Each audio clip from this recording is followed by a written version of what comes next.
ಕರ್ನಾಟಕದ ಗಡಿ ಭಾಗದಲ್ಲಿ ಮಹಾರಾಷ್ಟ್ರ ಮತ್ತೊಮ್ಮೆ ತನ್ನ ಪುಂಡಾಟಿಕೆಯನ್ನ ಮುಂದುವರಿಸೋದಕ್ಕೆ ಷಡ್ಯಂತ್ರವನ್ನ ಮಾಡ್ತಾ ಇದೆ.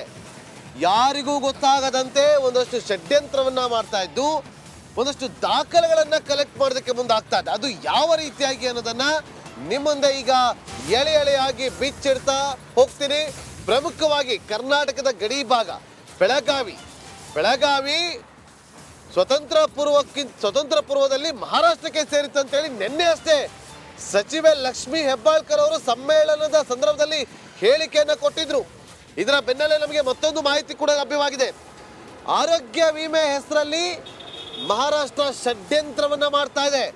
ಒಕ್ಕೂಟ ವ್ಯವಸ್ಥೆಗೆ ಧಕ್ಕೆ ತರುವಂತಿದೆ ಈ ಮಹಾರಾಷ್ಟ್ರದ ನಿರ್ಧಾರ. ಮಹಾತ್ಮ ಫುಲೆ ಆರೋಗ್ಯ ವಿಮೆ ಯೋಜನೆ ವಿಸ್ತರಣೆ ಮಾಡೋದಕ್ಕೆ ಮುಂದಾಗಿದೆ. ಈ ಯೋಜನೆ ಜಾರಿ ಆಗಿದ್ರೂ ಕೂಡ ರಾಜ್ಯ ಸರ್ಕಾರ ಯಾಕೆ ಸೈಲೆಂಟ್ ಆಗಿದೆ? ರಾಜ್ಯ ಸರ್ಕಾರ ಯಾಕೆ ಸೈಲೆಂಟ್ ಆಗಿದೆ? ಕರ್ನಾಟಕ ಸರ್ಕಾರದ ಮೌನ ನಡೆಗೆ ಕನ್ನಡಿಗರು ಆಕ್ರೋಶವನ್ನ ವ್ಯಕ್ತಪಡಿಸ್ತಾ ಇದ್ದಾರೆ. ಬೆಳಗಾವಿ ಕನ್ನಡ ಪರ ಸಂಘಟನೆಗಳ ಕಾರ್ಯಕರ್ತರು ಈಗ ಕಿಡಿಕಾರ್ತಾರೆ. ನಿಕೇಶ್, ಬಹಳ ಇಂಪಾರ್ಟೆಂಟ್ ಇದು, ಬಹಳ ಇಂಪಾರ್ಟೆಂಟ್. 865 ಗ್ರಾಮಗಳಿದೆ ಕರ್ನಾಟಕದ ಗಡಿ ಭಾಗದಲ್ಲಿ.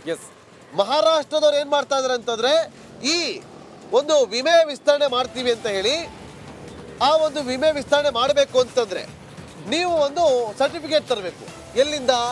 ಈ ಮಹಾರಾಷ್ಟ್ರದವರು ಸಂಬಂಧಪಟ್ಟಂತೆ MES ಏನ್ ಮಾಡ್ತಾರೆ, ಒಂದು ಆಫೀಸನ್ನು ಓಪನ್ ಮಾಡಿಕೊಂಡು ಅಲ್ಲಿ ಹೋಗಿ ಹೌದು ನಾವು ಮಹಾರಾಷ್ಟ್ರಕ್ಕೆ ಸೇರಿದವರು ಅಂತೇಳಿ ಅವ್ರು ಸೈನ್ ಮಾಡಿಕೊಡ್ಬೇಕು. ನಾವು ಮರಾಠಿಗರು ಅಂತೇಳಿ ಸೈನ್ ಮಾಡಿ ಕೊಡ್ಬೇಕು. ಆ ಸೈನ್ ಮಾಡಿ ಕೊಟ್ಟಾಗ ಅವರೊಂದು ದಾಖಲೆ ಕೊಡ್ತಾರೆ. ಅದನ್ನ ತಗೊಂಡೋಗಿ ಕೊಟ್ರೆ ಮಾತ್ರನೇ ಅವ್ರಿಗೆ ಆರೋಗ್ಯ ವಿಮೆ ಎಕ್ಸ್ಟೆಂಡ್ ಆಗುತ್ತೆ. ಇದು ಒಂದು ಪಾರ್ಟ್. ಮತ್ತೊಂದು ಪಾರ್ಟ್ ಏನಂತಂದ್ರೆ, ಇವರು ಎಷ್ಟು ಜನ ಬರೆದು ಕೊಡ್ತಾರಲ್ಲ ಅದೆಲ್ಲವೂ ಕೂಡ ಡಾಕ್ಯುಮೆಂಟ್. ಈ ರೀತಿಯಾಗಿ ಡಾಕ್ಯುಮೆಂಟ್ ಅನ್ನ ಕಲೆಕ್ಟ್ ಮಾಡೋದು ಇದು ಮಹಾರಾಷ್ಟ್ರದ ಷಡ್ಯಂತ್ರ. ಏನೇ ಷಡ್ಯಂತ್ರ ಮಾಡಿ ಸ್ವಾಮಿ, ಕರ್ನಾಟಕದ ಭಾಗವಾಗಿರುವಂತಹ ಬೆಳಗಾವಿಯನ್ನ ಯಾವುದೇ ಕಾರಣಕ್ಕೂ ಕೂಡ ಬಿಟ್ಟು ಕೊಡುವ ಪ್ರಮೇಯ ಬರೋದೇ ಇಲ್ಲ. ನಾವು ಹೇಳ್ತಿಲ್ಲ, ಕನ್ನಡ ಪರ ಹೋರಾಟಗಾರರು ಹೇಳ್ತಿದ್ದಾರೆ.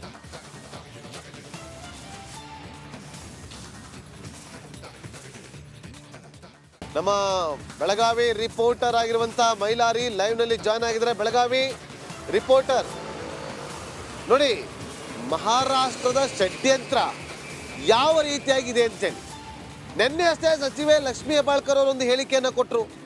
ಬೆಳಗಾವಿ ಸ್ವತಂತ್ರ ಪೂರ್ವದಲ್ಲಿ ಮಹಾರಾಷ್ಟ್ರಕ್ಕೆ ಸೇರಿತ್ತು ಅಂತೇಳಿ. ಈಗ ಈ ಒಂದು ಬೆಳವಣಿಗೆ ಆದ್ರೂ ನಮ್ಮ ಪ್ರಶ್ನೆ ಮೈಲಾರಿ, ಸರ್ಕಾರ ಯಾಕೆ ಇನ್ನು ಮೌನವಾಗಿದೆ ಈ ವಿಚಾರದಲ್ಲಿ?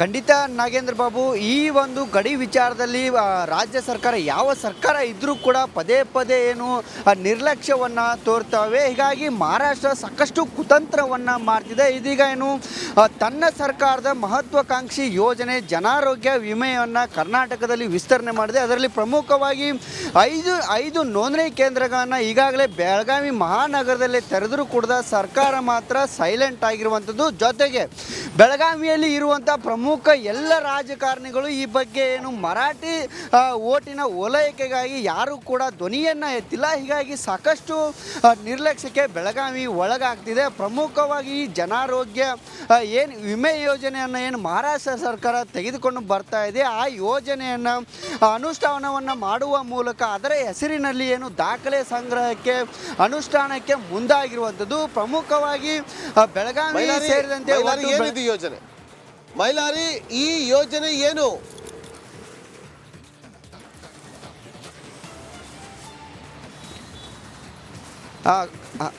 ಖಂಡಿತ ನಗೇಂದ್ರ ಬಾಬು, ಈ ಯೋಜನೆ ಜನಾರೋಗ್ಯ ಯೋಜನೆ ಮರಾಠಿ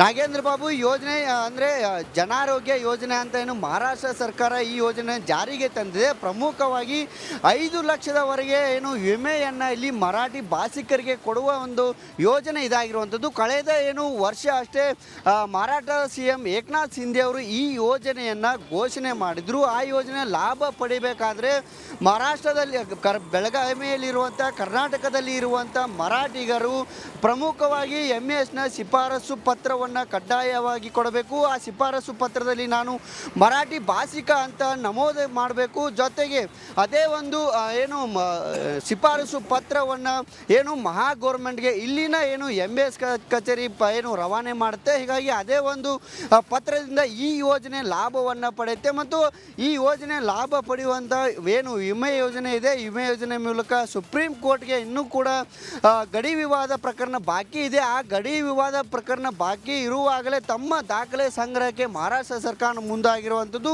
ಅದರ ಮುಂದಾಲೋಚನೆ ಇದು ಭಾಗವಾಗಿ ಕರ್ನಾಟಕದಲ್ಲಿ ಮಹಾರಾಷ್ಟ್ರ ಸರ್ಕಾರ ಈಗ ವಿಮೆ ಯೋಜನೆಯನ್ನು ಜಾರಿಗೊಳಿಸುವಂಥದ್ದು. ಇಲ್ಲಿ ಈ ಯೋಜನೆಯನ್ನು ಜಾರಿಗೊಳಿಸಿ ಅದರ ಲಾಭವನ್ನು ಪಡೆಯುವ ಮೂಲಕ ಇಲ್ಲಿನ ಮರಾಠಿ ಭಾಷಿಕರನ್ನ ಎತ್ತಿ ಕಟ್ಟುವ ಮತ್ತು ಹುನ್ನಾರವನ್ನು ಮಾಡ್ತಿದೆ. ರಾಜ್ಯ ಸರ್ಕಾರ ಈಗಲೇ ಎಚ್ಚೆತ್ತುಕೊಳ್ಳದೆ ಇದ್ರೆ ಸಾಕಷ್ಟು ಸಮಸ್ಯೆಯನ್ನು ಎದುರಾಗ್ತದೆ ಮತ್ತು ಕರ್ನಾಟಕಕ್ಕೂ ಕೂಡ ಇದು ಸಂಕಷ್ಟಕ್ಕೆ ಎದುರಾಗಲಿ. ಆದರೆ ಕನ್ನಡ ಪರ ಹೋರಾಟ